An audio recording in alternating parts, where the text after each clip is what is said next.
Selamat siang Bapak Ibu semua, terima kasih atas kehadirannya. Hari ini spesial, ada teman-teman dari divisi Samsat. Memang hari ini kondisinya darurat dan mendesak. Ya Bu Asisten, ini penting sekali kondisinya saya catat, darurat dan mendesak. Karena perihal KJP Plus dan KJMU ini sangat terasa langsung di masyarakat DKI Jakarta.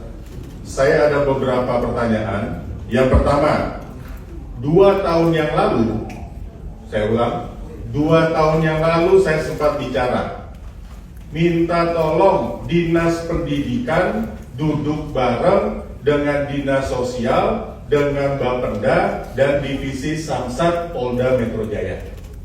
Saya nggak tahu apakah sudah dilakukan atau belum. Untuk apa? Agar ada integrasi online antara Samsat dengan Bapenda. Saya lihat di sini ada 10.760 KJP Plus yang dibatalkan karena tidak layak memiliki kendaraan roda 4, ditambah lagi yang roda 2, berarti di atas 10.000. Dan banyak laporan yang masuk, ternyata mereka sudah blokir di Samsat, dan ternyata datanya di Bapenda belum terblokir. Nah, ini yang saya ingin tanyakan, tolong penjelasannya secara detail. Apakah sudah online atau belum antara divisi Samsat dengan Bapenda? Yang kedua,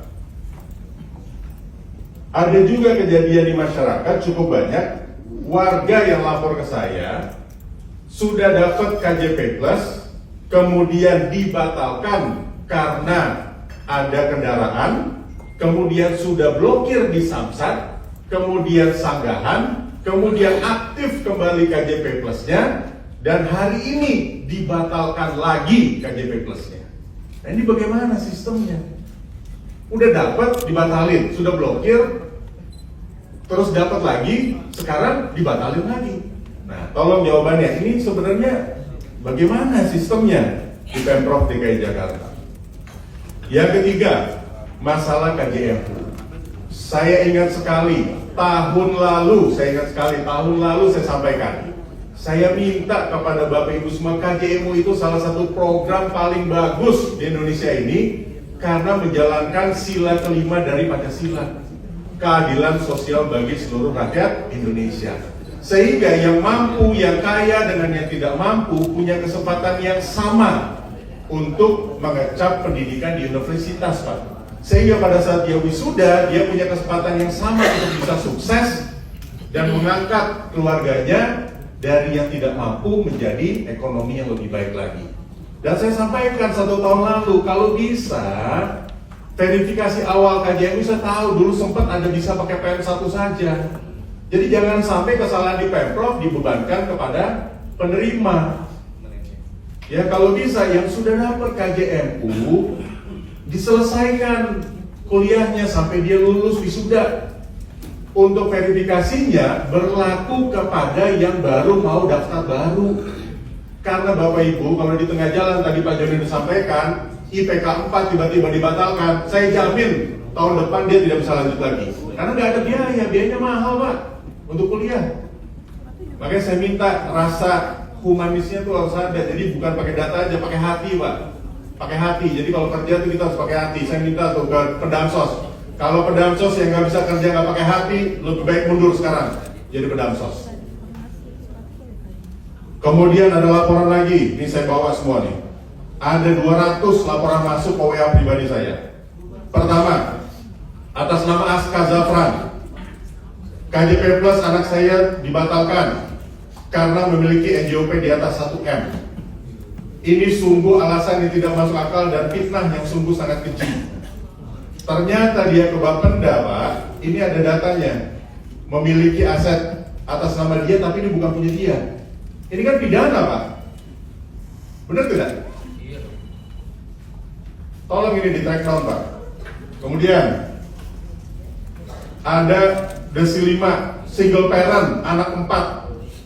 Pak, Perdamsos kan harus tanya, ini single parents anak 4, gimana cari duitnya? Gimana kerjanya? Anak 4 Pak, coba Bapak mikirin anak 4, sebulan butuh berapa? Kalau nggak kerja gimana? Makanya saya butuh yang memverifikasi harus cek pakai hati, jangan hanya lihat muka, tanda tangan, coret, selesai. Atas nama Jihad Malinka Maulana, Jakarta Barat.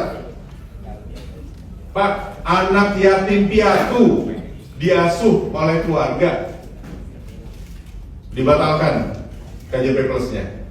Anak yatim piatu Pak, dia hidup numpang sama keluarganya Pak. Masa nggak bisa dicek sih? Masa langsung dicoret begitu saja? Masa nggak diinterview, ditanya, tiba-tiba langsung dibatalkan saja? Atas nama Nika Aurelia, suami Gojek anak 3, dibatalkan Pak. Atas nama Farid Kasid, KJP dibatalkan dengan alasan belum termasuk skala prioritas. Padahal masih sangat membutuhkan sampai lulus karena kan kepala keluarga tidak bisa bekerja karena sakit stroke dan ibu hanya di rumah menjaga suami yang sakit. Ini buktinya Pak. Suaminya sakit stroke, ibunya ngurusin suaminya sakit. Anaknya dibatalkan KJP plusnya. Gimana cari duitnya Pak? Gimana anaknya bisa sekolah? Bapaknya stroke, ibunya ngurusin bapaknya. Atas nama Herus Tayon, dibatalkan, tidak punya kendaraan motor, rumah numpang, kerjaan tukang urut. Tukang urut, gajinya berapa sih Pak? Hidup dari hari ke hari. Atas nama Devina Silvi Palmerah, tidak punya kendaraan bermotor, kerjanya hanya orang tuanya, ibunya cuci gosok Pak. Pak, cuci gosok Pak, dibatalkan KJP plusnya karena tidak masuk skala prioritas. Dafa Maulana, dia tidak tahu kalau saya sudah mengurus ke Samsat untuk memblokir kendaraan. Alhamdulillah KTP lanjut dan bukti pemblokiran sampai sekarang masih ada disimpan. Tapi kenapa status anak kembali terblokir? Itu yang tadi disampaikan. Masih berapa lagi Pak? Ada satu lagi Pak. Ini saya perlihatkan Bapak Ibu, mohon maaf ya. Ini saya sebutkan dari 200 saya ambil sekitar 10. Ini membuktikan bahwa verifikasi kita tuh berantakan Pak. Jadi tolong tim yang memverifikasi, tolong jangan hanya melihat dari depan, lihat rumahnya, terus tiba-tiba kontrakan. Pak, kalau ngontrak kan nggak bisa milih Pak, listriknya harus 1.300 ke bawah Pak. Kalau dilihat udah ngontrak udah pasti ya nggak punya rumah. Jadi masukan saya tolong yang sudah dibatalkan diverifikasi ulang, pakai hati. Kalau ternyata itu benar wajib menerima KJP plusnya, maka KJP plusnya wajib diaktifkan kembali. Itu saja. Terima kasih pimpinan. Ya, terima kasih. Lanjut Mas